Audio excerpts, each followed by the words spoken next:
जय हिंद दोस्तों, कैसे हैं आप सभी। आशा करता हूं बहुत ही अच्छे होंगे। इस वीडियो में हम अपने लेकर आए टॉप जी के जीएस के प्रश्न। ये ऐसे प्रश्न हैं जो बार बार एग्जाम में पूछते हैं। किसी भी एग्जाम की तैयारी करें, जैसे रेलवे, एसएससी या किसी भी अन्य एग्जाम की तैयारी करें, प्रैक्टिस के तौर पर भी इस वीडियो को देख सकते हैं। यहां से आपके सेटों में क्वेश्चन देखने को मिलेंगे। हाल ही में एनटीपीसी का जो पेपर हो रहा है, वहां पर हमारे सेटों से सीधे सीधे क्वेश्चन देखने को मिले हैं, चाहे आप पूर्ववर्ती क्लास में देख सकते हैं। चलिए वीडियो की शुरुआत करते हैं। वीडियो के अंत में फीडबैक जरूर दीजिएगा। देखते हैं पहला क्वेश्चन क्या पूछा है आपसे। पहला क्वेश्चन जो पूछा है वह पूछा है भारतीय संविधान का भाग 15 किससे संबंधित है। आपसे पूछा कि भारतीय संविधान का भाग 15 किससे संबंधित है। बताइए इसका राइट आंसर क्या है। राइट आंसर मेरे साथ आप लोग कमेंट बॉक्स में लिखते चलिए, तो बता दीजिए इसका राइट आंसर क्या हो जाएगा।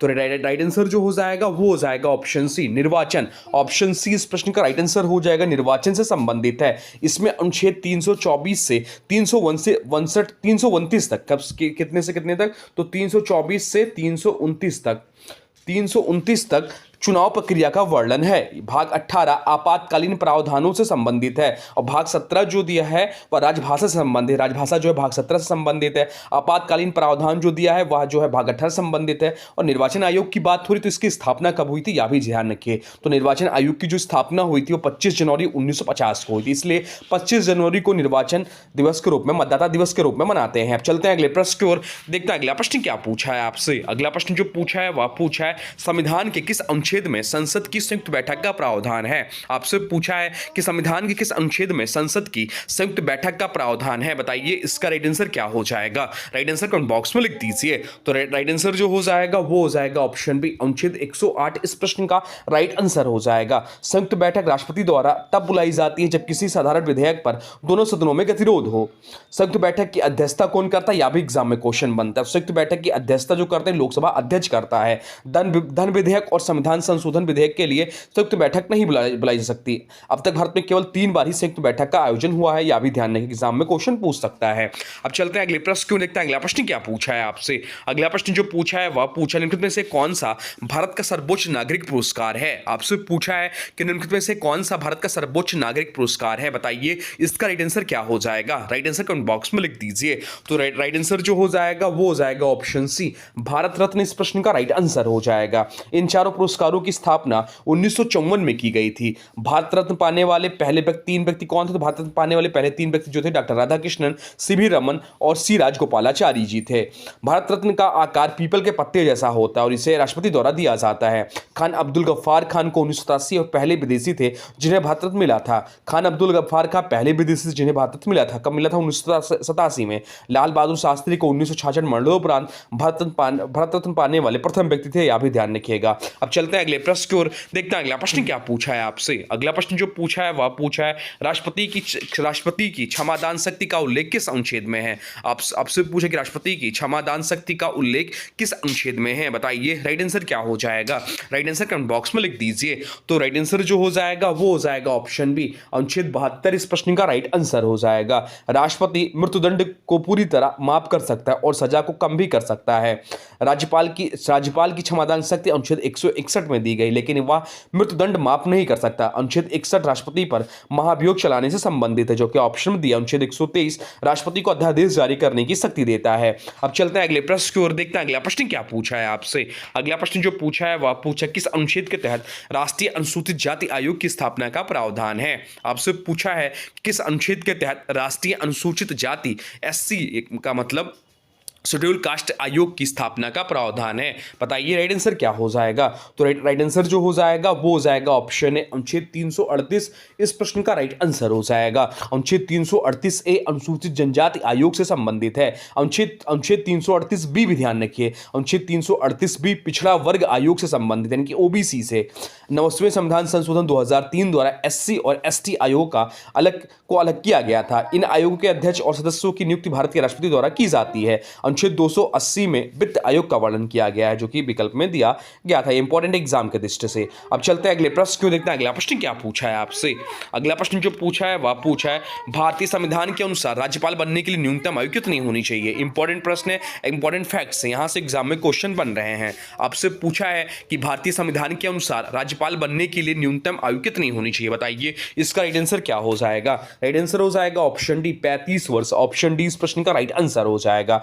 राष्ट्रपति और उपराष्ट्रपति बनने के लिए भी न्यूनतम आयु 35 वर्ष अनिवार्य है। 35 वर्ष जो है राष्ट्रपति और उपराष्ट्रपति बनने के लिए भी न्यूनतम आयु 35 वर्ष होना अनिवार्य है। लोकसभा और विधानसभा सदस्य बनने के लिए न्यूनतम आयु कितनी होनी चाहिए? तो लोकसभा और विधानसभा सदस्य बनने के लिए न्यूनतम आयु 25 वर्ष होनी चाहिए। राज्यसभा और विधान परिषद सदस्य बनने के लिए न्यूनतम आयु 30 वर्ष होनी चाहिए, यह भी ध्यान रखना है। और ग्राम पंचायत का चुनाव लड़ने के लिए न्यूनतम आयु जो होनी चाहिए वो 21 वर्ष होनी चाहिए। अब चलते हैं अगले प्रश्न को देखते हैं। अगला प्रश्न क्या पूछा है आपसे? अगला प्रश्न जो पूछा है वह पूछा है राष्ट्रकूट राजवंश का संस्थापक निम्नलिखित में से कौन था? आपसे पूछा कि राष्ट्रकूट राजवंश का संस्थापक निम्नलिखित में से कौन था? बताइए राइट आंसर क्या हो जाएगा? तो राइट आंसर जो हो जाएगा वो हो जाएगा ऑप्शन बी। ऑप्शन बी इस प्रश्न का राइट आंसर हो जाएगा। दंती दुर्ग इस प्रश्न का राइट आंसर है। राष्ट्रकूट राजाओं ने ही एलोरा के प्रसिद्ध कैलाश मंदिर का निर्माण करवाया था। राष्ट्रकूटों की राजधानी मानखेत थी। दंती दुर्ग ने चालुक्यों को हराकर इस वंश की नींव रखी थी। नत्रुक ने मध्य प्रदेश में चंदेल वंश की स्थापना की थी। अब चलते हैं अगले प्रश्न को देखते हैं। अगला प्रश्न क्या पूछा है आपसे? अगला प्रश्न जो पूछा है वह पूछा है भारतीय रेलवे के दक्षिणी क्षेत्र का मुख्यालय कहाँ स्थित है? आपसे पूछा है कि भारतीय रेलवे के दक्षिणी क्षेत्र का मुख्यालय कहाँ स्थित है? बताइए राइट आंसर क्या हो जाएगा? राइट आंसर कमेंट बॉक्स में लिख दीजिए, बता दीजिए क्या होगा इसका राइट आंसर। राइट आंसर जो हो जाएगा वो हो जाएगा ऑप्शन सी, चेन्नई इस प्रश्न का राइट आंसर हो जाएगा। ऑप्शन सी इस प्रश्न का राइट आंसर हो जाएगा। वर्तमान में भारतीय रेलवे कुल 18 जोन में विभाजित है। उत्तरी रेलवे का मुख्यालय नई दिल्ली में है और यह सबसे बड़ा जोन है। सबसे नया जो जोन है 118वां रेलवे जोन दक्षिण तटीय रेलवे विशाखापत्तनम में है। भारतीय रेलवे का राष्ट्रीयकरण 1950 में किया गया था, यह भी ध्यान रखिएगा। अब चलते हैं अगले प्रश्न को देखते हैं। अगला प्रश्न क्या पूछा है आपसे? अगला प्रश्न जो पूछा है वह पूछा जैन धर्म के 24वें और अंतिम तीर्थंकर कौन थे? आपसे पूछा है जैन धर्म के 24वें और अंतिम तीर्थंकर कौन थे? बताइए राइट आंसर क्या हो जाएगा? राइट आंसर कमेंट बॉक्स में लिख दीजिए। तो राइट आंसर जो हो जाएगा वो हो जाएगा ऑप्शन ए, महावीर स्वामी इस प्रश्न का राइट आंसर हो जाएगा। ऑप्शन ए इस प्रश्न का राइट आंसर हो जाएगा। ऋषभदेव आदिनाथ जैन धर्म के प्रथम तीर्थंकर और संस्थापक थे, यह भी ध्यान रखिए। ऋषभदेव जिनका अन्य नाम आदिनाथ था, जैन धर्म के प्रथम तीर्थंकर और संस्थापक थे। महावीर स्वामी की बात करें तो महावीर स्वामी को जैन धर्म का वास्तविक संस्थापक माना जाता है। महावीर स्वामी का जन्म वैशाली के निकट कुंडग्राम में हुआ था। पार्श्वनाथ जैन धर्म के 33वें तीर्थंकर थे जिन्होंने 4 महावर्त दिए थे।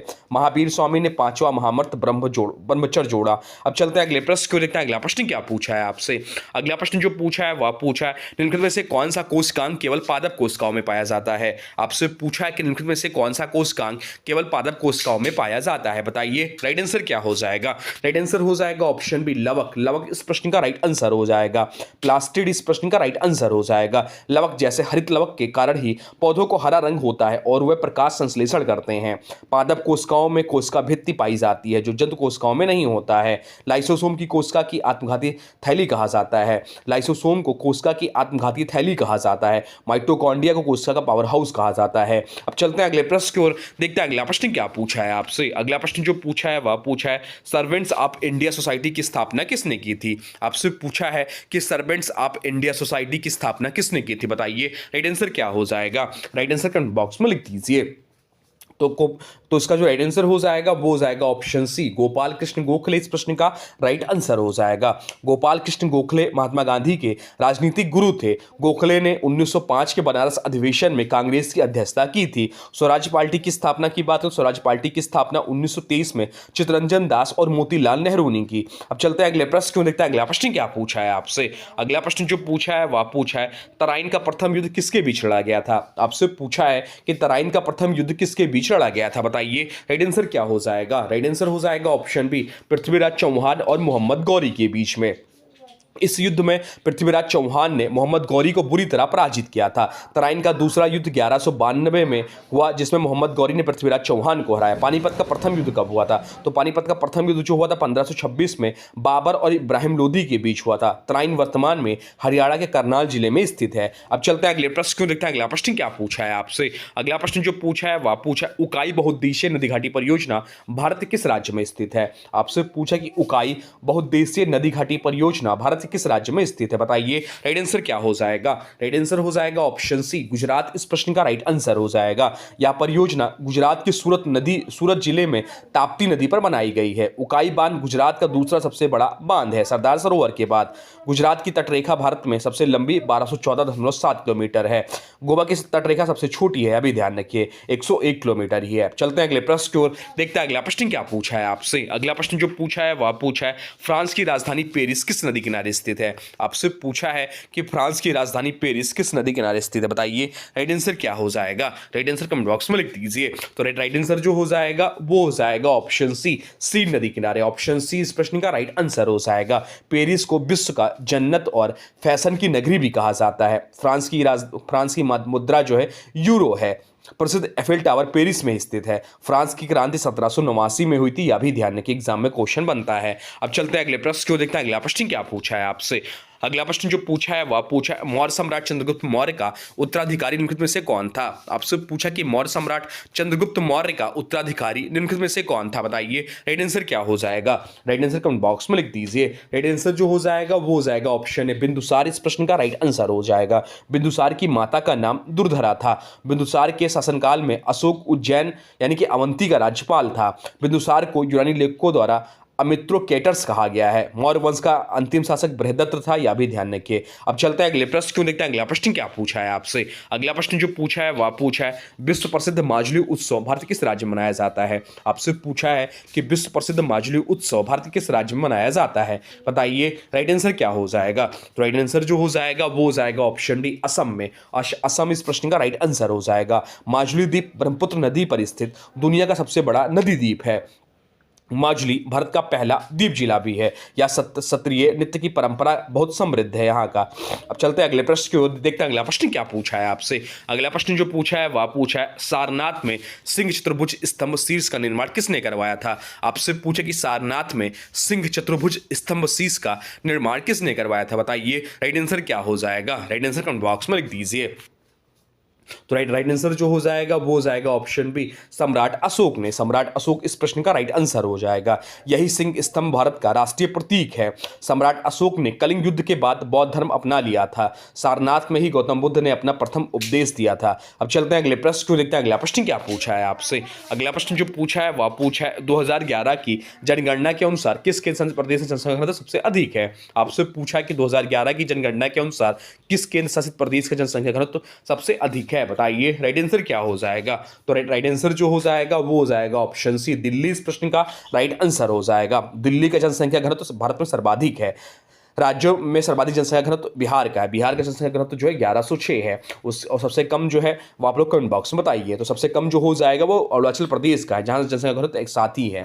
अब चलते हैं अगले प्रश्न को, देखते हैं अगला प्रश्न क्या पूछा है आपसे। अगला प्रश्न जो पूछा है वह पूछा है प्रति सेकंड दोलनों की संख्या को क्या कहा जाता है? आपसे पूछा कि प्रति सेकंड दोलनों की संख्या को क्या कहा जाता है? बताइए राइट आंसर क्या हो जाएगा? राइट आंसर कमेंट बॉक्स में लिख दीजिए। तो राइट आंसर जो हो जाएगा वो हो जाएगा ऑप्शन सी, आवृत्ति इस प्रश्न का राइट आंसर हो जाएगा। ऑप्शन सी, फ्रीक्वेंसी इस प्रश्न का राइट आंसर हो जाएगा। आवृत्ति का मात्रक क्या होता है? तो आवृत्ति का मात्रक जो हर्ट्ज है। मनुष्य 20 हर्ट्ज में 20 हर्ट्ज से 20,000 हर्ट्ज तक की ध्वनि सुन सकता है। आवर्तकाल और आवृत्ति एक दूसरे के व्युत्क्रमानुपाती होते हैं। चलते हैं अगले प्रश्न को, देखते हैं अगला प्रश्न क्या पूछा है आपसे। अगला प्रश्न जो पूछा है वह पूछा है मानव ध्वनि के उत्पादन के लिए किस अंग में कंपन होना अनिवार्य है? आपसे पूछा है कि मानव ध्वनि के उत्पादन के लिए किस अंग में कंपन होना अनिवार्य है? बताइए राइट आंसर क्या हो जाएगा? तो राइट आंसर जो हो जाएगा वो हो जाएगा ऑप्शन बी। ऑप्शन बी इस प्रश्न का राइट आंसर हो जाएगा। स्वरज्जु या वोकल कॉर्ड्स लैरिंक्स के अंदर स्थित होते हैं। पुरुषों की तुलना में महिलाओं की आवाज की आवृत्ति